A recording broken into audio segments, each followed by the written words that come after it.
Welcome back. We're continuing coverage on Mercyhealth's announcement to cut certain Medicaid patients in an effort to save money. Patients with Illini Care Meridian and Molina Medicaid have 90 days to find another healthcare provider, doctor, and hospital. Medicaid patients with Blue Cross Blue Shield have 6 months to find another provider. Mercy says the cost of care outweighs money coming from Medicaid.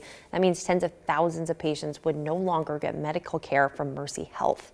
An elimination of those Medicaid patients directly impacts the neonatal intensive care unit. According to Senator Dave Severson, who also serves on the health system's board, the hospital would have to reduce the size of the NICU. Severson says a majority of NICU patients are Medicaid patients, so if the elimination is made permanent, the health system would not need the more than 50 beds it currently operates.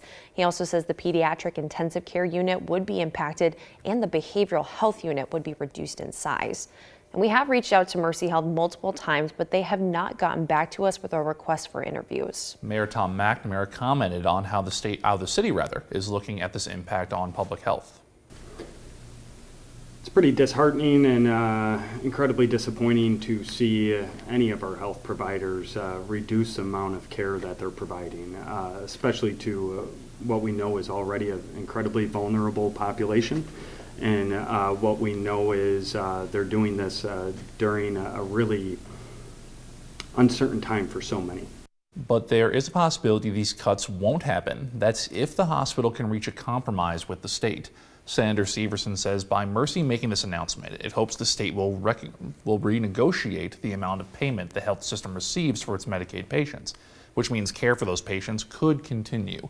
Severson says outside of Chicago, Mercy is the largest Medicaid provider in the state, but he says the health system isn't being paid back a comparable amount when compared to those hospitals in Chicago, which is why Mercy made this announcement, to put the state on notice to hopefully use the next 90 days to find common ground.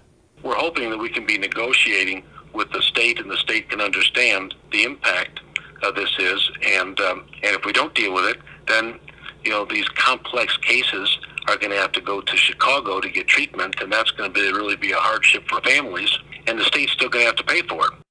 Illinois Department of Family and Healthcare Services says it has not received formal notification of Mercy's plan, but says it's deeply disappointed by Mercy's decision.